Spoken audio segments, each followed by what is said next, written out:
Thank you for watching this presentation video. We are from Hong Kong Baptist University. They are my colleagues, John and Paul. So we are here today to share our experience of trialing social language learning and cultural exchange activities in a social learning space in our institution. So first of all, I will give some background information about the project. And my colleague, Paul, the communication advisor at the social learning space, will show you some examples of the activities organized in the space. And he will also discuss the opportunities and challenges when implementing the activities. And later, John will share the data collected from the activity evaluation questionnaire and the interviews with the activity participants. And finally, I will finish the presentation by making some suggestions on ways to enhance the effectiveness of the social language social learning space activities, and also ways to increase student engagement in language learning. So here's some background information about the project. So internationalization is a key strategic goal of our institution. And every year, the university admits a lot of international students and also students from mainland China. However, we observed that these students seldom have an opportunity to integrate with the local students socially. And also, there are limited opportunities for local students to practice social English in authentic context on campus. So therefore, we think that it is necessary to provide them with opportunities to enhance the social communication skills and intercultural knowledge in the real life setting on campus. That's why we established the social learning space in the Learning Commons in collaboration with the Office of Student Affairs. So here you can see the entrance of the Learning Commons. This is where the social learning space is located at. And we produced a banner to promote the social learning space. Okay, and now I'm going to hand over to Paul. He will give you examples of activities in the social learning space. Okay, thank you, Ellie. So all the activities conducted in the social learning space can be categorized into 4 themes, namely social meetup, current affairs, cultural exchange, and also game sessions. With that 4 themes in mind, we were able to cover a wide range of different topics that could arouse students' interest, and then as a result, they come back to our sessions a lot. And students also, they exhibited enthusiasm for topics that are closely related to their lives. And here are some of their top picks. So it could be like food, drinks, travel, art, and also we had great response from students in our pronunciation game sessions. And on top of the workshops, we provide also one-on-one speaking practice with the communication advisor, that's me. And also we think that with all the speaking practice, this is a more private and also a more focused approach to provide support for students, and then their diverse needs can be addressed. And also, next up, we're going to talk about opportunities and challenges under the pandemic, because under the COVID-19, a lot of the campus activities and also lectures were canceled. So the most striking impact on students' lives, where they were all stuck at home with nothing to do but the virtual lectures to attend. So there was an increase in demand for social life, and students tend to, turn to friends for their social life, but then they couldn't meet their peers, and then they couldn't meet someone new. And the social learning space could provide them such opportunities. And the team actually adopted online activities as an approach to reach our students. And it was deemed by them as timely and helpful. We had participants describe that they were, covered and immersed in their learning stress. And then our activities were kind of the oasis that they go to when they feel really stressed out. And also with the ease and also the convenience brought by the online communication, and it also tackled students' incentive issues to some extent. And the point-to-point communication enables students to join us anytime, anywhere, so that they don't need to go through the hassle of rushing to a certain place to join the activities. And also, it also kind of enhanced their motivations to join us. But having said that, there were also challenges brought by the virtual events.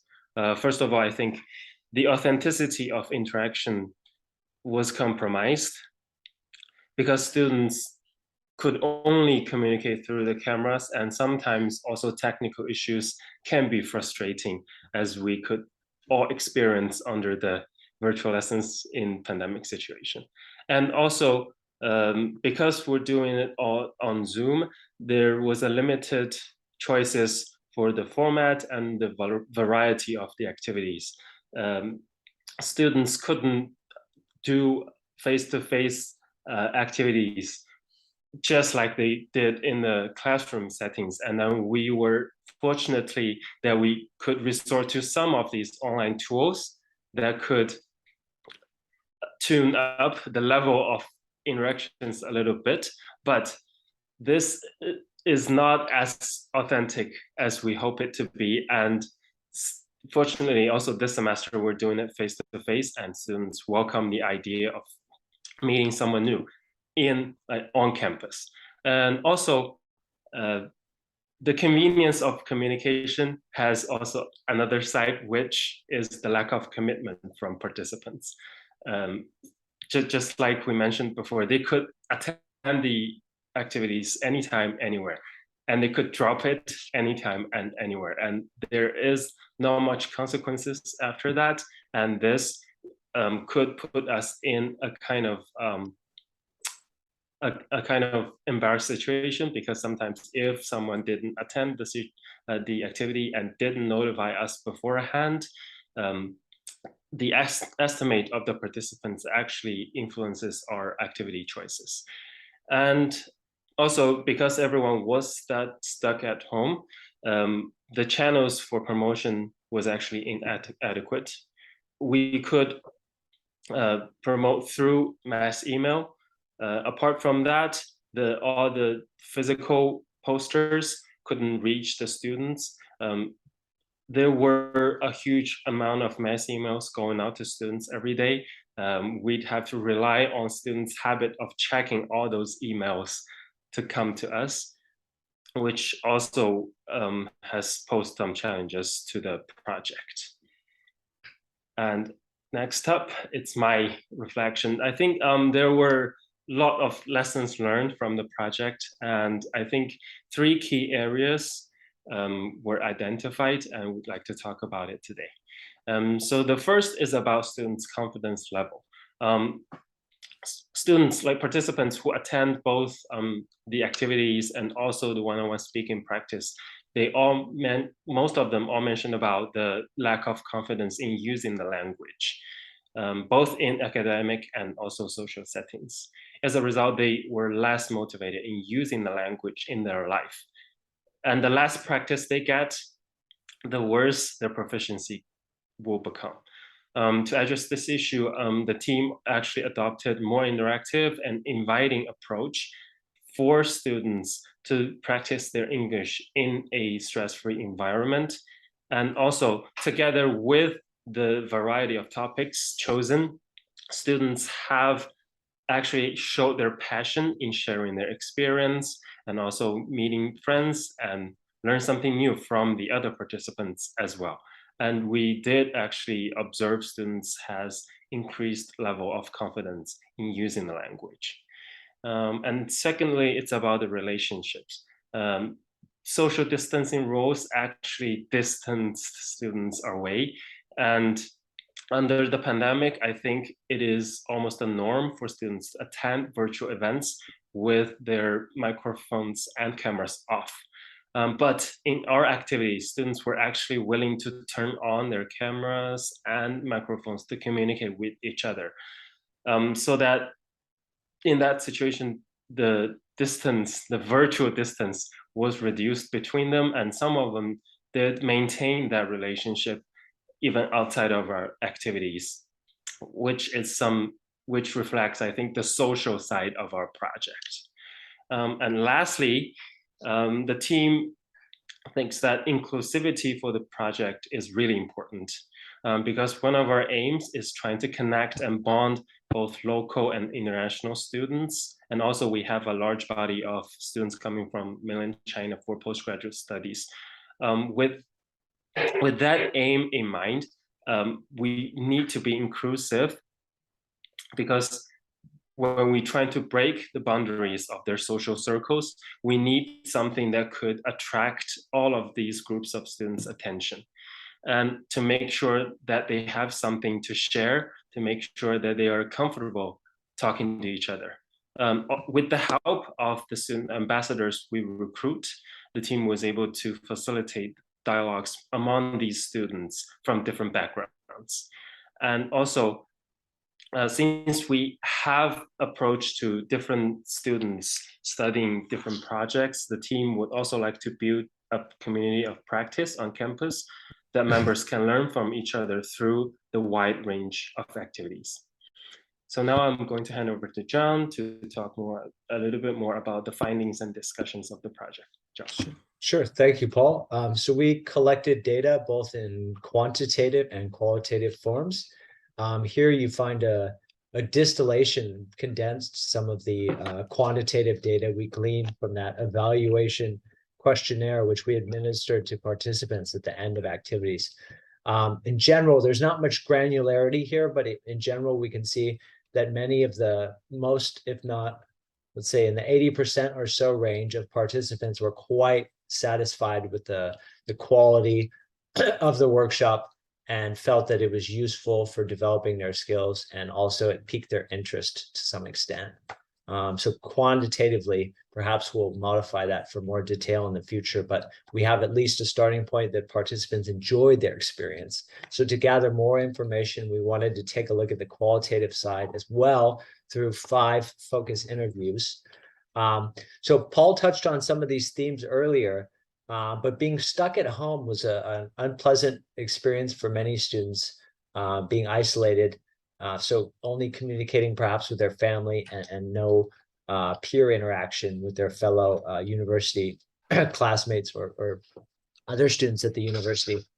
So they noted that the social learning space represented a channel through which they could connect with others. So the very basic social need was met through the social learning space. There was also an emotional component among the 5 interviewees.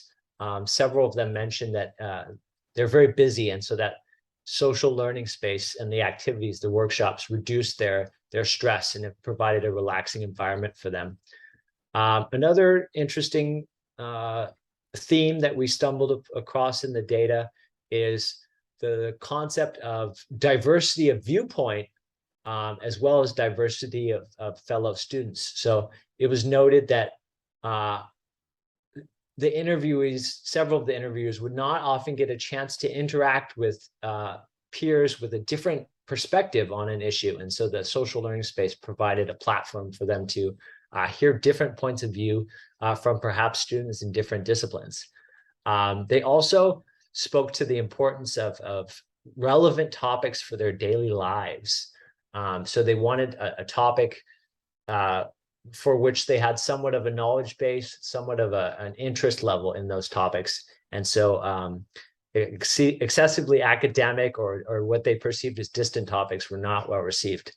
Another interesting, the final point here we have is the development of non-academic skills, speaking skills, as seen as a commodity, as something beneficial, not attainable in the classroom, not attainable at home.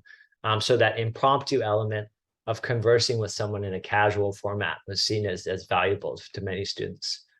Ellie? Right. All right, thank you, John. So I would like to wrap up by making 3 suggestions. So first of all, in order to engage students more successfully, the topics of the activities should be related to the students' everyday life and interests. And second, regardless of the format of the activity, be it online or face-to-face, providing the participants a voice and listening to them genuinely is the key to success. And finally, the social learning space plays a key role in creating a supportive campus environment. So it should be designed to promote socialization, language development, and cultural exchange. So thank you for listening. And if you are interested and to find out more information, or if you have any questions, feel free to contact us through email. Thank you. Thank you.